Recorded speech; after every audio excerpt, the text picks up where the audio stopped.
Hello everybody. आज की इस वीडियो में हम डिस्कस करने जा रहे हैं fringe with expression in young experiment. पहले हमने डायग्राम इसका कंस्ट्रक्ट कर लिया है। डायग्राम को मैं पहले एक्सप्लेन कर रहा हूँ, फिर उसके बाद इसका एक्सप्रेशन कैलकुलेट करेंगे और देखेंगे कंपटीशंस में कैसे क्वेश्चंस इस पर पूछे जाते हैं, उन पर भी डिस्कशन होगा। तो इसमें डायग्राम में क्या हम देख रहे हैं कि ये सोर्स है। सोर्स हमारा पॉइंट सोर्स है। पॉइंट सोर्स से जो वेव फ्रंट चलेगा वो स्पेरिकल शेप में होगा। तो ये स्पेरिकल वेव फ्रंट दिखा रखा है उसका, ये स्पेरिकल वेव फ्रंट है। उसके बाद में ये S1 और S2 जो है वो दो नैरो स्लिट हैं जो यहाँ पे बनी हुई हैं S1 और S2 में। इस सोर्स से जो लाइट निकलेगी वो यहाँ पे S1 में और S2 में पहुँचेगी। S1 और S2 जो है सेकेंडरी वेव फ्रंट यहाँ से पैदा होंगे। ये फिर से लाइट सोर्स की तरह बिहेव करेगा और लाइट रेज S1 से पास होकर पॉइंट P पर पहुँचेगी। यहाँ S2 से जो लाइट है वो पॉइंट P पर पहुँचेगी। इन दोनों के अंदर एक हमारा फेज डिफरेंस और पाथ डिफरेंस होगा। तो पाथ डिफरेंस और फेज डिफरेंस हम इसमें एवेल्यूट करेंगे। ये हमारा जो S से O की तरफ इस पूरे अपैरेटस का ये सेंटर है। यहाँ पे जो पॉइंट M मिल रहा है ऊपर और नीचे या डिस्टेंस सेम है। ये जो O है ये सीधा का सीधा यहाँ सेंटर है। ये हमारी स्क्रीन है जो इस पर लगी हुई है। इस स्क्रीन को हम XY से दिखा सकते हैं। ये मैं दिखा रहा हूँ स्क्रीन को XY से। ये स्क्रीन है जिसके ऊपर हमारा ऑब्जर्वेशन लिया जा रहा है। इस पर क्या होगा कि जब लाइट रेज इस पॉइंट O से ऊपर जाएंगे तो जो लाइट है वो कई बार तो ऐसा होगा सेम फेज में होगी। जो वेव यहाँ से आएगी यहाँ से आएगी। ये दोनों सोर्स जो है वो कोहेरेंट सोर्स की तरह बिहेव करते हैं। कोहेरेंट सोर्स में क्या होता है कि जो हमारा पाथ डिफरेंस है और फेज डिफरेंस है वो कांस्टेंट हो जाता है। तो यहाँ से जब ये लाइट रेज S1 से लेकर पॉइंट O पे और S2 से पॉइंट O पे पहुँचेगी तो यहाँ पे जो S1 से O और S2 से O पाथ जो है वो सेम होगा। तो यहाँ पे दोनों S1 और S2 के बीच में कोई पाथ डिफरेंस नहीं होगा, फेज डिफरेंस नहीं होगा। तो जहाँ फेज डिफरेंस नहीं होगा उसे 0 डिग्री ले सकते हैं। तो कल हम इंटेंसिटी का फॉर्मूला पिछले लेक्चर में पढ़ रहे थे, वहाँ से पता चलेगा कि इंटेंसिटी मैक्सिमाइज हो जाएगी। फिर यहाँ पे इसके ऊपर डार्कनेस, फिर ब्राइटनेस, फिर डार्कनेस, फिर ब्राइटनेस, यहाँ पे फ्रिंजेस बन जाएंगे।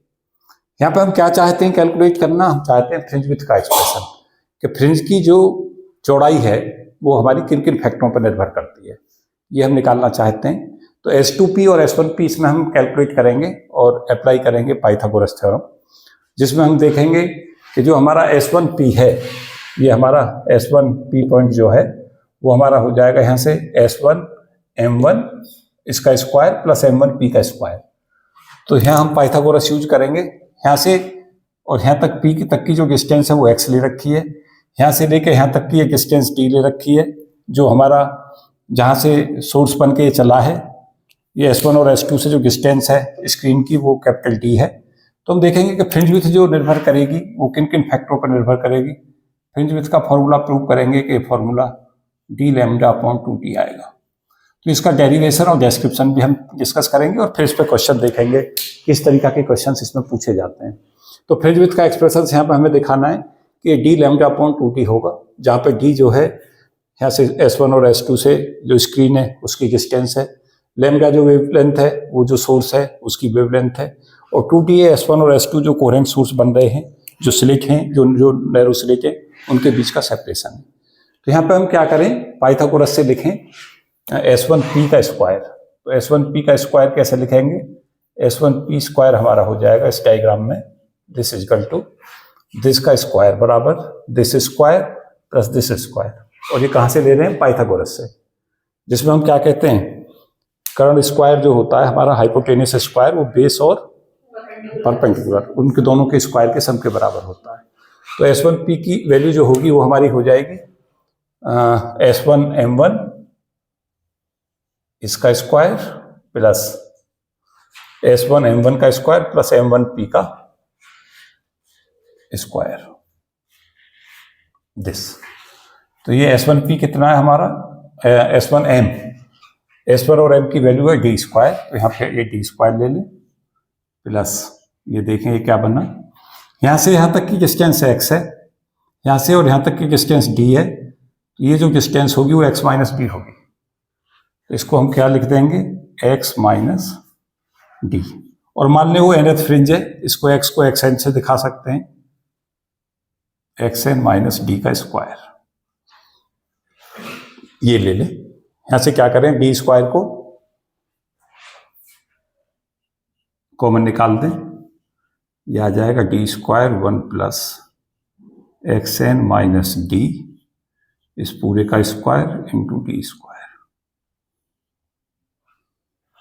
उसके बाद इसका स्क्वायर रूट ले ले दोनों तरफ से, तो S1P की वैल्यू कितनी आ जाएगी, S1P इक्वल टू डी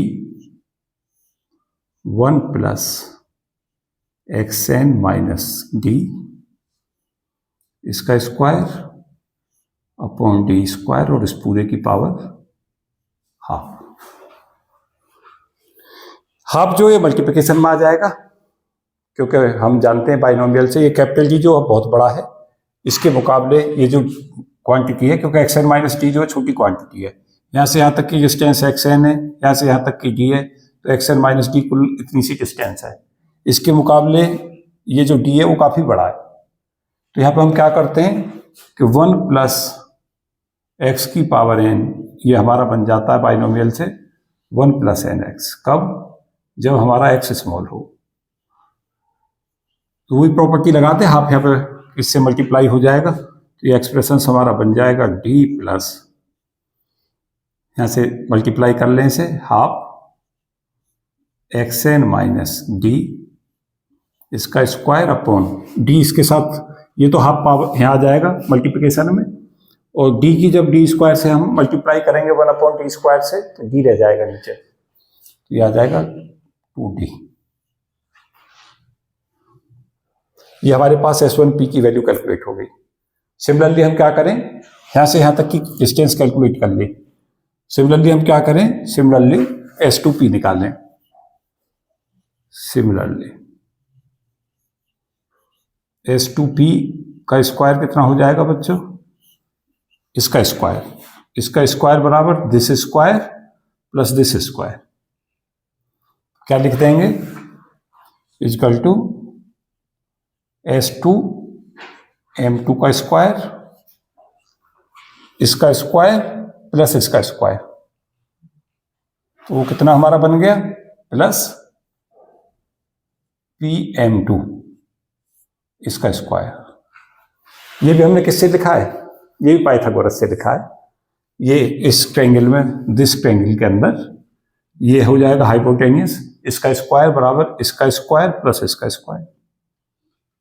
यहां से यहां तक की डिस्टेंस कितनी है, xn, यहां से यहां तक की डिस्टेंस कितनी है, d, तो ये पूरी डिस्टेंस xn प्लस d हो गई, स्मॉल d। तो यहां से इसको तो d लिख दो, d square plus xn plus d का स्क्वायर।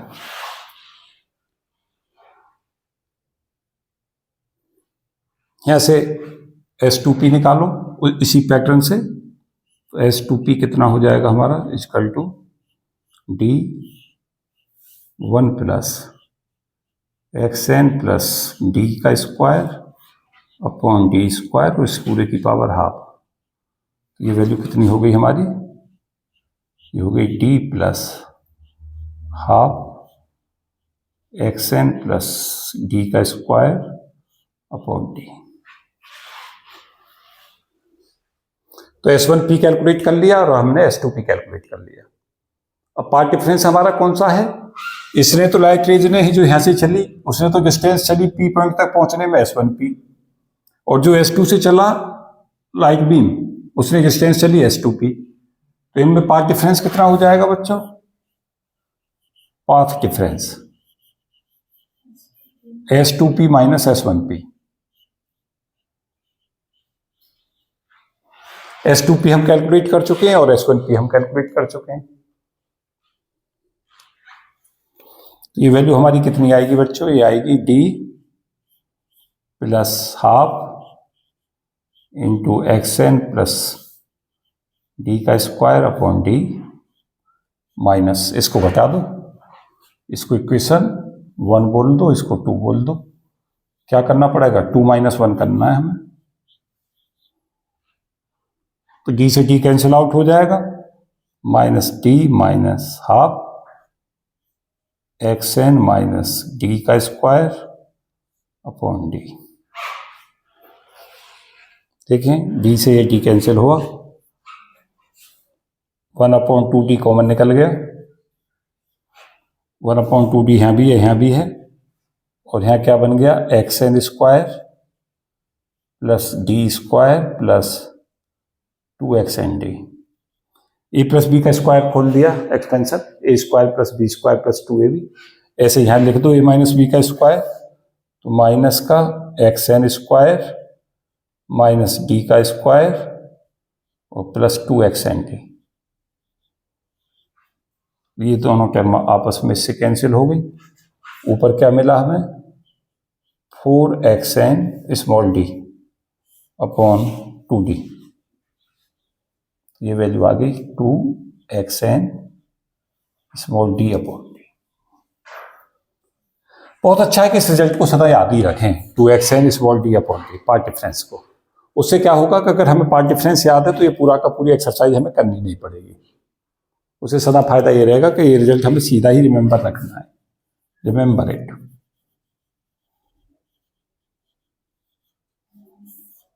पार्ट डिफरेंस कितना होगा, 2xn small D upon capital D. यहां पे 2d क्या है, separation between two slits. xn क्या है, distance of point P on screen from कहां से, from centre of the screen. और d क्या है, सेपरेशन बिटवीन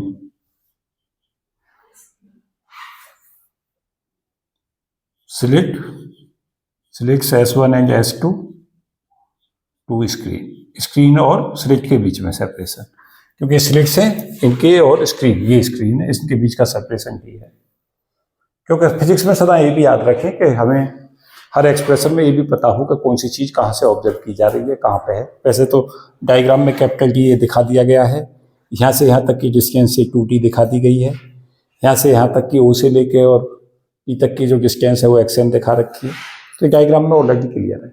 और फिजिक्स को जब भी पढ़ें, डायग्राम से पढ़ें तो फिर थोड़ा आसान रहता है, डायग्राम से चीज़ें समझी हुई। तो ये हमारे पास में क्या आ गया, पार्ट डिफरेंस हमें एवेल्यूट हो गया। अब क्या है कि पार्ट डिफरेंस हमारा, हम इससे पीछे के लेक्चर में जाएं तो मैक्सिमम इंटेंसिटी कहाँ मिलती है हमें, कंस्ट्रक्टिव इंटरफेरेंस में। कंस्ट्रक्टिव इंटरफेरेंस में हमें मैक्सिमम इंटेंसिटी मिलती है। और मैक्सिमम इंटेंसिटी कब मिलती है, जब हमारा पाथ डिफरेंस कितना होता है, when the path difference is, हाँ जी, पाथ डिफरेंस एन लैम्डा के इक्वल होगा। फेज डिफरेंस इसके करस्पॉन्डिंग कितना आ जाएगा, फेज डिफरेंस आ जाएगा 2n पाई। सेम फेज में आएंगी ना वेव, जब दोनों वेव अगर 2n पाई को पार्ट डिफरेंस को फेज डिफरेंस में बदलोगे या फेज डिफरेंस को पार्ट डिफरेंस में बदलोगे, तो वो मैंने फॉर्मूला आपको पहले ही बता दिया है। फेज डिफरेंस की वैल्यू होती है हमारी, phase difference is equal to 2 pi by lambda into path difference. देखिए यहाँ 2 पाई बाई लैम्डा करेंगे, पार्ट डिफरेंस को एल लैम्डा करेंगे, लैम्डा से लैम्डा कैंसिल करेगा, तो फेज डिफरेंस 2n पाई आ जाएगा। और अगर हम इधर से इधर आना चाहते हैं तो पार्ट डिफरेंस को कर लें lambda upon 2 pi into phase difference और 2n पाई रख दें फेज डिफरेंस की वैल्यू, तो पार्ट डिफरेंस आ जाएगा हमारा एन लैम्डा। जब हमारा पार्ट डिफरेंस एन लैम्डा का इंटीजर मल्टीपल होगा तो ब्राइटनेस मिलेगी, कंस्ट्रक्टिव इंटरफेरेंस मिलेगा। तो यहाँ से हम कंस्ट्रक्टिव इंटरफेरेंस की कंडीशंस इस पर अप्लाई कर दें, तो ये हमारे पास क्या वैल्यू आ जाएगी, 2xn small D upon capital D equal to N lambda. क्योंकि ये हमने पार्ट डिफरेंस ऑलरेडी यहाँ कैलकुलेट कर रखा, 2xn small D upon capital D. इसको किसके बराबर कर दें, इक्वल टू एन लैम्डा के इक्वल कर दें, यहाँ से xn पता चल जाएगा। तो कैलकुलेट कीजिए, xn कितना आ गया, xn का मतलब है nth फ्रिंज। nth फ्रिंज की डिस्टेंस कहां से, सेंटर O से पॉइंट P तक की कितना आया, this is equal to Tn lambda upon 2D। देखिए बोर्ड कवर कर रहा है अभी यहां तक। उसी तरीका से nth का हमने निकाल लिया, n+1 का निकाल लो।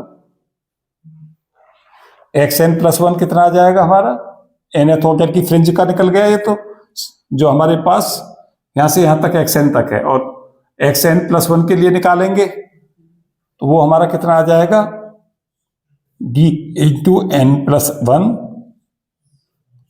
Lambda upon 2D। और फ्रिंज विड्थ कैसे निकालेंगे फिर बच्चों, फ्रिंज विड्थ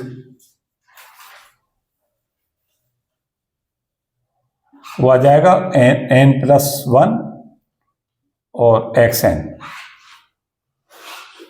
n+1th का ऑर्डर ले लो, nth का ले लो, दोनों के बीच का सेपरेशन ले लो, तो वो कैसे कैलकुलेट हो जाएगा, d अपॉन 2D तो कॉमन निकल गया यहां से, ये आ जाएगा n+1, ये आ जाएगा n से n कट जाएगा ये हमारा, और लैम्डा भी आ रहा होगा इसमें देखो, हाँ जी, xn में वैल्यू में नहीं आ रहा, dn लैम्डा अपॉन 2D, और xn+1 में dn+1 लैम्डा बाई 2D, दोनों को घटा दो, तो ये हमारे पास कितनी वैल्यू आ गई, equal to d lambda upon 2D। ये फ्रिंज विड्थ का फॉर्मूला आ गया, x बार से इसको दिखाते हैं, और शॉर्ट में क्या लिखते हैं, FW, F for fringe, W for width. तो ये वैल्यू निकल गई फ्रिंज विड्थ की, d लैम्डा अपॉन 2D।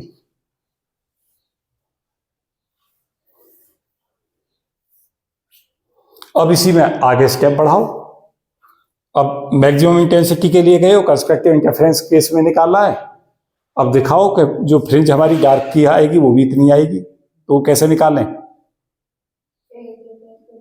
आपके 2n+1 इंटू पाई कर दें। आपके डिस्ट्रक्टिव इंटरफेरेंस के लिए जाएं, मैं थोड़ा सा स्पेस बना लूं, देखें कोई स्टेप अगर नहीं समझ आया तो बताएं जल्दी से।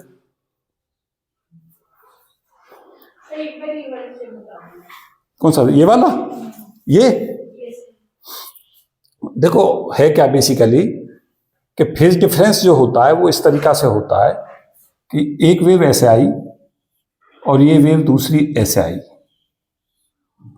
अगर ये सिचुएशंस है तो इसमें और इसमें फेज में क्या होगा कि ये इसके इस वेव को अगर 2π फेज से घुमा दें तो यही वेव ये बिल्कुल ऐसा सच वापस आ जाएगा, और सेम ही कहानी यहाँ हो रही है। तो ये दोनों सेम फेज में अगर मिलती हैं तो तब फेज हमारा या तो 0 होगा या 2π होगा या 4π होगा या 6π होगा, इनमें दोनों का फेज सेम हो जाएगा। इसको जो 0, 2π, 4π, 6π है, इसको एक जनरलाइज करने के लिए हमने क्या लिख दिया, 2πn कर दिया, क्योंकि अब n की वैल्यू को देना शुरू कर दो वैल्यू, n की वैल्यू को 1 दोगे 2π, n को 2 दोगे 4π, n को 3 दोगे 6π। तो इस कल मैं पढ़ा रहा था, कल के लेक्चर में तो वहां बता रहा था कि जब दोनों सेम फेज में आती हैं, 2π, 4π, 6π में होती हैं, तो सेम फेज होता है पहली वेव का भी, जो वेव यहां से आई और जो वेव यहां से आई। तो इसका जो हमारे पास क्रस्ट है और इसका क्रस्ट है वो एक दूसरे के ऊपर सुपरइम्पोज होगा, तो इंटेंसिटी जुड़ जाएगी। इंटेंसिटी जब हमारी जुड़ के आएगी तो कंस्ट्रक्टिव इंटरफेरेंस होगा। अगर हमारा ट्रॉ के ऊपर पड़े, क्रस्ट के ऊपर इम्पोज हो, तो कंस्ट्रक्टिव इंटरफेरेंस है। वो कब होगा, जब दोनों वेव 2π, 4π, 6π के फेज में मिलती हैं। तो हमारे लिए फेज डिफरेंस कितना होना चाहिए, 2nπ। अब 2nπ को हम उसमें लेकर चलें दूसरी तरीका से, फेज डिफरेंस और पाथ डिफरेंस में हमारे पास रिजल्ट होता है। ये हमारे पास क्या होता है, फेज डिफरेंस होता है 2π/λ इंटू पाथ डिफरेंस। अब पाथ डिफरेंस निकालें, तो अगर फेज डिफरेंस को यह 2nπ करेंगे तो पाथ डिफरेंस हमारा nλ हो जाएगा। तो जब पाथ डिफरेंस की वैल्यू nλ होगी, फेज डिफरेंस हमारा 2nπ होगा, तो कंस्ट्रक्टिव इंटरफेरेंस पैदा होगा, एक वेव का क्रस्ट दूसरे वेव के क्रस्ट पे, और या एक क्रस्ट का ट्रो दूसरे के ट्रो पे पड़ेगा। तो हमारे पास इंटेंसिटी जो एम्पलीट्यूड है वेवों के वो जुड़ जाएंगे और इंटेंसिटी मैक्सिमाइज हो जाएगी। तो हम वहां पे क्या देखेंगे, आई मैक्सिमम कल हमने निकाला था, कल लेक्चर में हम पढ़ रहे थे। आई मैक्सिमम कैसे निकालोगे उस केस में, इंटेंसिटी दोनों की जुड़ जाएगी तो A1 प्लस A2 हो जाएगा एम्पलीट्यूड जुड़ के, और इंटेंसिटी जो होती है वो एम्पलीट्यूड के स्क्वायर पर होगी। तो एम्पलीट्यूड सीधे अगर ऐड हो गए और उसका स्क्वायर करोगे तो आई मैक्सिमम निकल जाएगा। अब इसका उल्टा चलेगा, उसमें क्या होगा, डिस्ट्रक्टिव इंटरफेरेंस में इंटेंसिटी मिनिमम हो जाएगी, कंस्ट्रक्टिव की जगह पे यहाँ पर डिस्ट्रक्टिव इंटरफेरेंस हो जाएगा। फेज डिफरेंस जो होंगे वो कैसे होंगे, या तो पाई या 3 पाई या 5 पाई या 7 पाई, इस तरीका के फेज होंगे। तो फेज जब हमारे इस फॉर्म में होंगे उसके करस्पॉन्डिंग पाथ डिफरेंस कैलकुलेट कर लेंगे। अब क्या अपोजिट वेव अपोजिट फेज में मिलेगी, क्रस्ट ड्रॉप पे पड़ेगा एक वेव का, तो अब का एम्पलीट्यूड क्या होंगे, डिक्रीज हो जाएंगे। अगर एक वेव का एम्पलीट्यूड A1 है, दूसरे का A2 है, तो एम्पलीट्यूड जो आएगा वो A1 माइनस A2 आएगा, और मिनिमम इंटेंसिटी उसके स्क्वायर पर निर्भर करेगी। तो आई मिनिमम हमारा किस तरह निकल जाएगा, वहां A1 माइनस A2 का होल स्क्वायर। और इससे फर्क पड़ता नहीं है कि A1 A2 से बड़ा या A2 A1 से बड़ा, क्योंकि इंटेंसिटी उसके स्क्वायर पर निर्भर कर रही है। तो इसमें चाहे A1 A2 से बड़ा हो, हाँ अगर हमारा A1 A2 के बराबर होगा, दोनों वेव की जो निकल रही हैं अगर उनके एम्पलीट्यूड समान रहे, तो फिर जो हमारी डार्क के पॉइंट होंगे, जो डिस्ट्रक्टिव इंटरफेरेंस होगा वो कंप्लीट होगा, उन पर टोटली अंधेरा होगा, कंप्लीटली डार्कनेस होगी। तो हम चाहते ये हैं, तो बेस्ट अगर हम इंटरफेरेंस चाहते हैं तो दोनों वेवों के जो निकली हैं S1 और S2 से, उनके एम्पलीट्यूड आपस में सेम होने चाहिए, बराबर होने चाहिए। तो अब कहाँ से शुरू करें, यहाँ से इसे बढ़ा दें और बताएं कोई बात अगर नहीं आई है समझ में तो, और कोई क्वेश्चन। तो अब इसके करस्पॉन्डिंग खुद बना के देखें, मैं आपके साथ साथ चलूंगा, बनाएं और कहां तक पहुंचे। ये तो था हमारा कंस्ट्रक्टिव का, उसी तरीका से क्या निकालना होगा, अब हमें डिस्ट्रक्टिव का कैलकुलेशन करना होगा। वहां भी फ्रिंज विड्थ को दिखाएंगे कि वो फ्रिंज जो है वो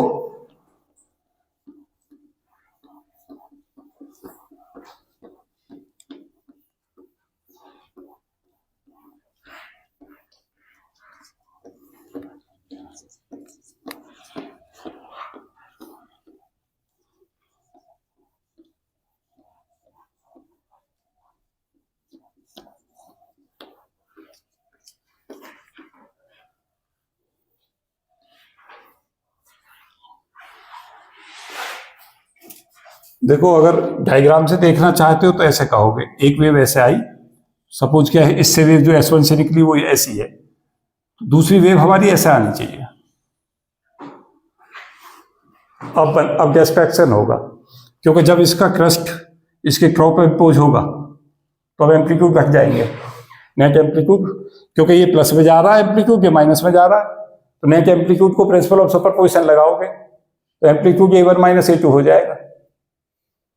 अब इनमें भी दो चीज देखी जाएंगी, ये बड़ा है तो इसमें से घटेगा, और अगर ये उसमें चला गया, क्योंकि हमारे पास इंटेंसिटी नेगेटिव नहीं होती, तो A1 माइनस A2 का स्क्वायर भी इंटेंसिटी सेम देगा और A2 माइनस A1 का स्क्वायर भी सेम देगा, क्योंकि वो अंतर पर निर्भर करता है।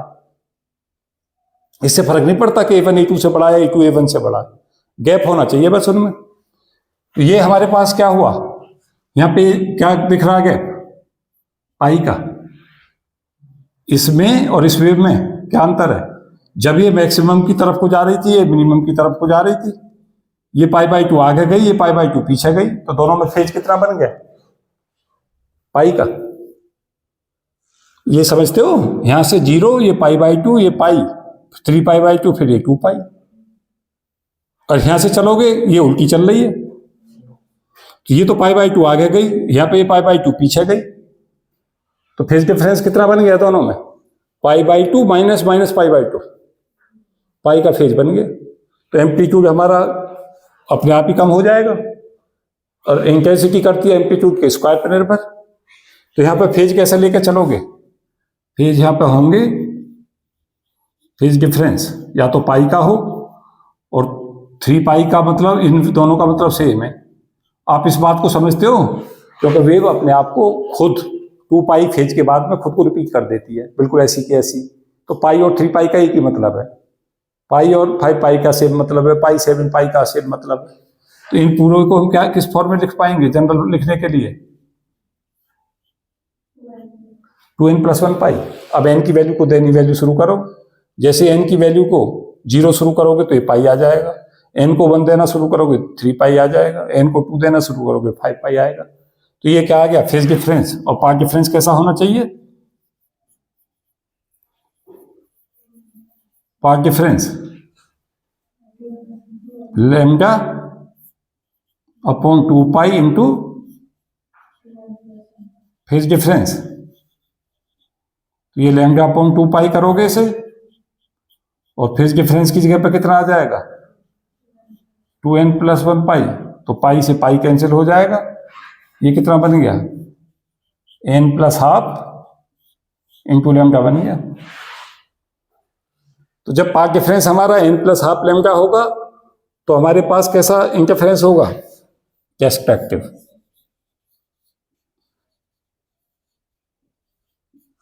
और यहां पे क्या आएगी कैस्ट्रैक्टिव इंटरफेरेंस में, ब्राइटनेस आएगी या डार्कनेस, डार्कनेस आएगी।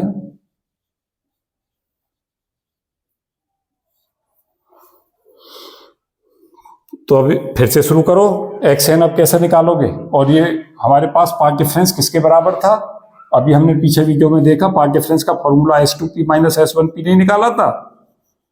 पाथ डिफरेंस कितना है, S2p minus S1p is equal to 2xn d upon capital D। इसको किसके इक्वल करना है, this is equal to n+12 into lambda. यहां से xn निकाल लो, तो xn क्या निकल गया, xn is equal to d lambda n+12 upon 2d।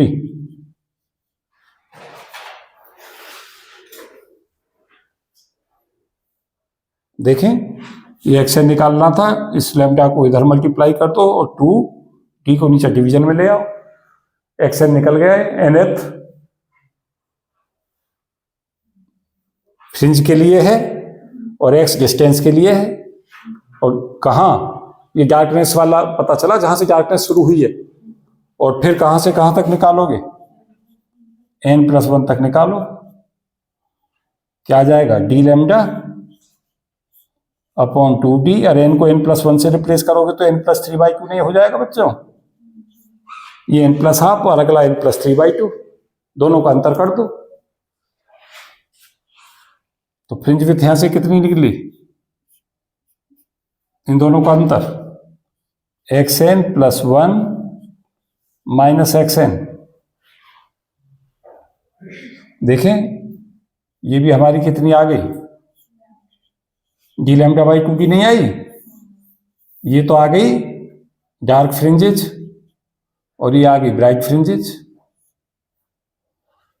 Fringe width का फॉर्मूला निकल गया, दोनों सेम है। इसका मतलब क्या हुआ, जो फ्रिंज विड्थ की चौड़ाई है, चाहे ब्राइटनेस की हो चाहे डार्कनेस की हो, सब सेम होती है। किन किन चीजों पर निर्भर कर रही है fringe width, fringe width x bar से दिखा रहा हूं, फ्रिंज विड्थ का एक्सप्रेशन d λ/2d पे कर रही है। तो इसको हम अगर ज्यादा रखना चाहते हैं तो क्या करें, फ्रिंज विड्थ को बढ़ाना चाहते हैं तो क्या करें, d की वैल्यू को ज्यादा रखें। यहाँ पे जो हमारे पास में स्लिट है और जो हमारी स्क्रीन है, इसके सेपरेशन को ज्यादा रखिए, फ्रिंज विड्थ को ज्यादा रखना है तो, और इस 2d की वैल्यू को कम कीजिए। लैम्डा को चेंज करना आपके आसान नहीं होगा, क्योंकि जो सोर्स है उसकी तो वेवलेंथ फिक्स होती है। लेकिन एक चीज भी आपको पता चल रही होगी, ये किन किन चीजों पर निर्भर कर रही है, ये तो तुमने अपने आप से सेट किया है एपरेचस। ये कैसे है, ये जो सेट किया गया एपरेचस है, ये 2d S1 और S2 के बीच का सेपरेशन, और जो हमारा यहां से स्लिट, जो हमारे पास में स्क्रीन है और जो स्लिटें, इनके बीच का सेपरेशन, इसको चेंज कर सकते हो। लेकिन अगर एक बार एपरेचर सेट कर लिया तो उसमें चेंज नहीं कर पाओगे, क्योंकि अगर ये यहाँ पे ये दो नैरो छेद कर दिए तुमने स्लिट के अंदर, तो अब ये नहीं है कि इनको चेंज करके कर लोगे बार बार। हाँ, इस स्क्रीन की डिस्टेंस को घटा बढ़ा सकते हो। इसको, ये स्क्रीन लगी हुई होगी, इसके दूर भी ले जा सकते हो, इसको पास भी ला जा सकता है। तो क्या देखोगे, जैसे जैसे इसकी इधर को दूरी बढ़ेगी तो यहाँ पर जो मोटाई या फ्रिंज होगी वो बढ़ती चली जाएगी। यहाँ पे जो फ्रिंज मिल रही है डार्कनेस ब्राइटनेस के रीजन, वो चौड़े स्पेसियस होते चले जाएंगे। पास लाओगे तो वो नैरो होते चले जाएंगे। क्या माय पॉइंट? और इनके दोनों के सेपरेशन को जितना कम से कम रखना है उतना कम से कम रखिए। जैसे तुम्हें दो डायग्राम बना देगा, कहेगा बताओ भाई फ्रिंज विड्थ इसमें ज्यादा होगी इसमें ज्यादा होगी, तो डायग्राम को देख के देख लो डी किस में ज्यादा है। डी ज्यादा से ज्यादा हो, 2D कम से कम हो, तभी हमारी फ्रिंज विड्थ। गुड कॉन्ट्रास्ट अगर हम चाहते हैं, अच्छा कॉन्ट्रास्ट हो ब्राइट और उसका, तो एम्पलीट्यूडों को सेम रखें। तो एम्पलीट्यूड को सेम करने से क्या फायदा होगा, तो डार्कनेस का रीजन तो कंप्लीट डार्क हो जाएगा और ब्राइट जो है अच्छा ब्राइट मिलेगा हमें, तो कॉन्ट्रास्ट हमारा बेटर होगा। तो कॉन्ट्रास्ट के लिए क्या होता है, दोनों के एम्पलीट्यूडों को सेम रखना होता है। और एक चीज तुम्हें पता होगी, नहीं है तो पता तो मैं तुम्हें बता दूं, कोरेंट सोर्स जरूरी है। अगर हम क्या चाहते हैं, अच्छी क्वालिटी का इंटरफेरेंस चाहते हैं, तो कोरेंट बीम हमारे लिए जरूरी है। कोरेंट सोर्स पैदा करने का हमारे पास तरीका क्या है, एक तो यंग स्लिट एक्सपेरिमेंट है ही, ये दो स्लिट हो गई। उसके अलावा हमारे कौन कौन से हैं, Fresnel biprism, Lloyd mirror, Michelson interferometer, ये सब मेथड इसी तो हैं जिनके थ्रू हम क्या करते हैं, कोरेंट सोर्स पैदा करते हैं। तो इंटरफेरेंस के लिए सबसे ज्यादा जरूरी क्या है, कोरेंट सोर्स का पैदा करना।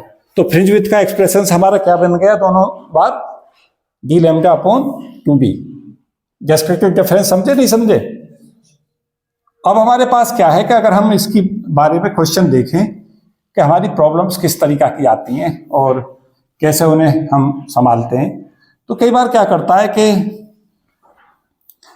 बहुत सारे क्वेश्चंस इस पर पूछे जाते हैं। कई बार क्या करता है, सेपरेटस को वाटर में जाके रख देता है कि पूरे के पूरे जो हमारा यंग एक्सपेरिमेंट हो रहा है वो हमने किस में रख दिया, वाटर में रख दिया। कहता है बताइए फ्रिंज विड्थ पे क्या प्रभाव पड़ेगा। तो जैसे हमारे पास क्या है कि एक्स फ्रिंज विड्थ का फॉर्मूला हमारा D lambda upon 2D। Applied कुछ कंसेप्ट समझा रहा हूं जो इस पर क्वेश्चंस पूछे गए हैं, और कुछ महत्वपूर्ण बातें आप इसमें सीखेंगे। तो अप्लाइड कंसेप्ट में क्वेश्चंस जैसे पूछता है कि इस पूरे के पूरे अपरेटस को, जो हमारा ये एक्सपेरिमेंट था, इसको पूरे के पूरे को वाटर में जाकर रख दिया। अब कहता बताइए फ्रिंज विड्थ पे क्या प्रभाव पड़ेगा। ना तो हमने डी चेंज किया वाटर में रखते समय, ना हमने 2D चेंज किया। तो देखेंगे वाटर में जाते क्या होगा, लैम्डा चेंज हो जाएगा। तो लैम्डा जो होगा, अगर हमने माध्यम में भर दिया जिसका रिफ्रैक्टिव इंडेक्स म्यू है, तो लैम्डा चेंज हो जाएगा। लैम्डा कितने से चेंज होगा, d अपॉन 2D। ये तो फ्री स्पेस में वेवलेंथ थी, क्योंकि एक्सपेरिमेंट फ्री स्पेस में हो रहा है, या माध्यम नहीं भर रहा। या फ्री स्पेस की बजाय एयर कहते तो बहुत अच्छा है, क्योंकि जो एक्सपेरिमेंट हमारे होते हैं उनमें जनरली क्या होता है, एयर होता है माध्यम में। तो डी अपॉन लैम्डा, और लैम्डा मीडियम का, अगर मीडियम में फिल कर दिया है, तो यहां पे हम इसको क्या लेके चलेंगे, this is equal to D upon 2D, और लैम्डा मीडियम में क्या हो जाएगा, लैम्डा अपॉन म्यू। जो हमारी वेवलेंथ थी एयर में उसको घट जाएगी, रिफ्रैक्टिव इंडेक्स से डिवाइड हो जाएगी। तो यहां पे हमारा ये x आ जाएगा, x बार अपॉन म्यू, और x बार क्या है, फ्रिंज विड्थ इन एयर।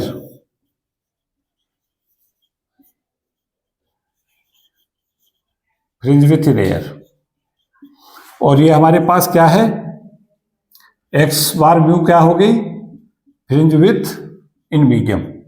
और मीडियम का रिफ्रैक्टिव इंडेक्स कितना दे रखा है बच्चों, रिफ्रैक्टिव इंडेक्स दे रखा म्यू। तो फ्रिंज विड्थ क्या हो जाएगी, म्यू सदा किससे 1 से क्या होता है, म्यू सदा 1 से बड़ा होता है, it is always greater than 1, तो फ्रिंज विड्थ क्या हो जाएगी, fringe width will be decrease. अगर पूरे देश के सारे एग्जामों को देखो, ऑप्टिक्स में जो क्वेश्चन आते हैं तो उनमें हर बार ये क्वेश्चन जरूर आता है।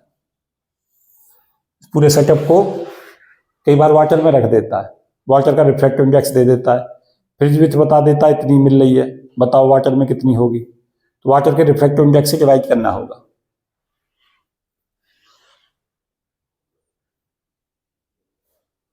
तो फ्रिंज विड्थ अब अगर दो माध्यमों में भरा जाए और उनकी फ्रिंज विड्थ की कंपैरिजन कराए, तो उन दो माध्यमों में अगर अलग अलग भरना तो फिर उनके दोनों के अलग रिफ्रैक्टिव इंडेक्स देखने पड़ेंगे। अगर दो माध्यम हैं, एक का रिफ्रैक्टिव इंडेक्स μ1 है, एक का μ2 है, तो फ्रिंज विड्थ जो होगी μ1 में तो बन जाएगी कितनी, x बार जो फ्री स्पेस में थी अपॉन μ1, और फ्रिंज विड्थ μ2 में कितनी बन जाएगी, x बार अपॉन μ2। तो μ1 और μ2 के रेस्पेक्टली देखेंगे फ्रिंज विड्थ तो क्या बन जाएगी, μ2 अपॉन μ1। इस पर भी क्वेश्चंस देखे गए, दो माध्यमों में अलग अलग रखता है।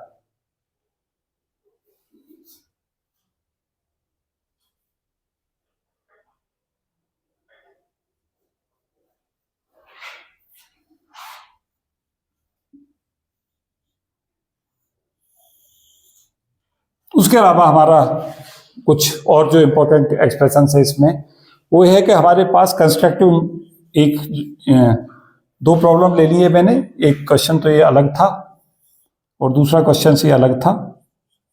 वैल्यू रट रख के नहीं सॉल्व करा रहा हूं क्वेश्चन, लेकिन कंसेप्ट बता दे रहा हूं। तीसरी जो प्रॉब्लम्स है उसमें हम देखेंगे कि S2P माइनस S1P इसकी इक्वल टू वैल्यू होती है N लैम्डा। किसके लिए, कंस्ट्रक्टिव इंटरफेरेंस के लिए, कंस्ट्रक्टिव इंटरफेरेंस में, और ये होती है हमारी this equal to N plus half lambda. ये किस में होती है, डिस्ट्रक्टिव इंटरफेरेंस में। For given N,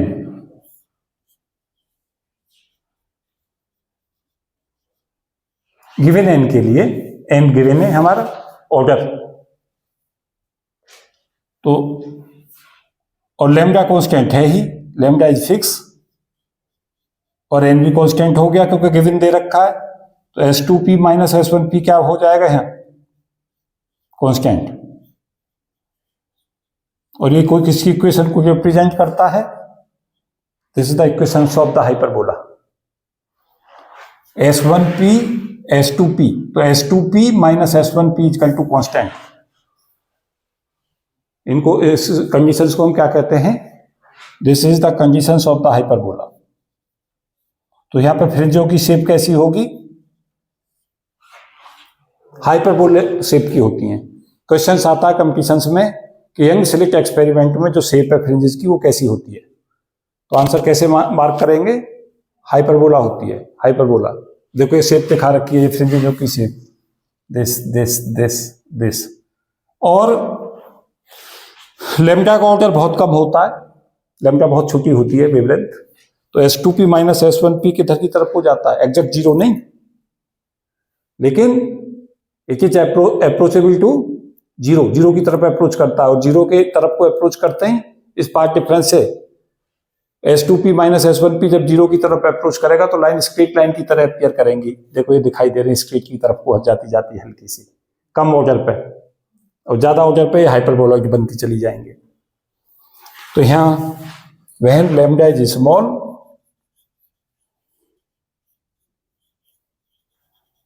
then shape of hyperbolic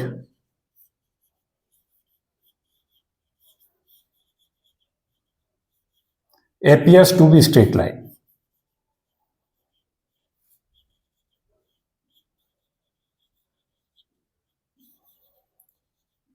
ये हमारे कुछ अप्लाइड कंसेप्ट थे, कुछ फ्रिंज विड्थ को लेकर क्वेश्चन थे, और ये तो सिंपल सिंपल क्वेश्चन देखो पूछे ही जाते रहते हैं। डी दे दिया, लैम्डा दे दिया, 2D दे दिया, फ्रिंज विड्थ पूछ ली, या हमसे क्या कहा, एक बार हम यूज कर रहे हैं ग्रीन लाइट, यहाँ पे एक बार यूज कर रहे हैं रेड लाइट, बताएं कि फ्रिंज विड्थ जो होगी किस में ज़्यादा बनेगी, कौन से कलर में कम बनेगी, कौन से में ज़्यादा बनेगी। तो रेड में ज़्यादा होगी क्योंकि लैम्डा उसका ज़्यादा होगा, ग्रीन में कम मिलेगी कंपेरेटिवली। वो तुम्हें ऑर्डर पता होगा मेरे हिसाब से, विवग्योर, इससे सब वाफिक हो। वायलेट की सबसे कम, फिर इंडिगो, फिर ब्लू, फिर ग्रीन, फिर येलो, फिर ऑरेंज, फिर रेड। जब ये लैम्डा बढ़ेगा तो फ्रिंज विड्थ भी इंक्रीज होगी। तो जब हम इधर से इधर की तरफ को बढ़ाएंगे तो फ्रिंज विड्थ बढ़ जाएगी, और इधर से इधर की तरफ को आएंगे तो फ्रिंज विड्थ कम हो जाएगी। तो it is strongly dependent function of the lambda. क्या फ्रिंज विड्थ को चेंज करना चाहते हैं, कैसे चेंज करें? सबसे बढ़िया तरीका सोर्स को चेंज कर दें। किससे चेंज होगी? सोर्स की वेवलेंथ पर निर्भर करता है। यहां पे आपने क्या कलर कर रखा है सिलेक्ट में, इस सिलेक्ट में क्या कर रखा है, इस पर निर्भर नहीं है, बल्कि क्या है, जिससे वो इल्यूमिनेट हो रहा है सोर्स है उसकी वेवलेंथ। वेवलेंथ किसकी? इसकी वेवलेंथ, सोर्स की वेवलेंथ। तो सोर्स की वेवलेंथ का स्ट्रॉन्ग फंक्शन होता है। जनरली अच्छी कॉन्ट्रास्ट देखने के लिए, बढ़िया फ्रिंजेस देखने के लिए हम सदा मोनोक्रोमेटिक चाहते हैं। मोनोक्रोमेटिक में लैम्डा फिक्स हो जाएगा, डी और 2D भी फिक्स हो जाएंगे, तो फ्रिंज विड्थ कांस्टेंट आती रहेगी और वो हमारे लिए अच्छा होगा। अगर हमने कई सारे कलर एक साथ इंपोज कर दिए तो सबकी वेवलेंथ अलग अलग होगी, फ्रिंज विड्थ हर कलर के लिए अलग अलग होगी, तो कॉन्ट्रास्ट अच्छे दिखाई नहीं देंगे, तो फ्रिंज की क्वालिटी जो है वो उस हिसाब से अच्छी नहीं होगी। इस एक्सपेरिमेंट को परफॉर्म करने के लिए कुछ जो महत्वपूर्ण चीजें हैं जो आपको पता ही होनी चाहिए, वो यह है कि जो हमारे ये दो बीम मिल रहे हैं ये सेम स्टेट ऑफ पोलराइजेशन में होनी चाहिए, दोनों की फ्रीक्वेंसी सेम होनी चाहिए, दोनों की वेवलेंथ सेम होनी चाहिए। उसके अलावा दोनों के एम्पलीट्यूड अगर सेम होते हैं तो बहुत अच्छा कॉन्ट्रास्ट मिलता है। मोनोक्रोमेटिक सदा यहाँ सोर्स यूज करना चाहिए अगर हम अच्छी फ्रिंजेस चाहते हैं, और अगर हम यहाँ पे मोनोक्रोमेटिक यूज नहीं कर रहे हैं तो यहाँ पे अच्छे मतलब कॉन्ट्रास्ट देखने को नहीं मिलेंगे। जैसे आपसे पूछने लगे व्हाइट लाइट डाल दें तो क्या हो, तो व्हाइट लाइट अपने आप में 7 कलर का मिक्सचर होगा तो ओवरलैपिंग शुरू हो जाएगी, तो बहुत अच्छा कॉन्ट्रास्ट देखने को नहीं मिलेगा। तो ये चीजें हमें पता ही होनी चाहिए। कोहेरेंट सोर्स जो है कैसे ऑब्टेन करते हैं, किन किन मेथडों से करते हैं, वो सब हमें पता ही होना चाहिए। तो ये महत्वपूर्ण है सब चीजें।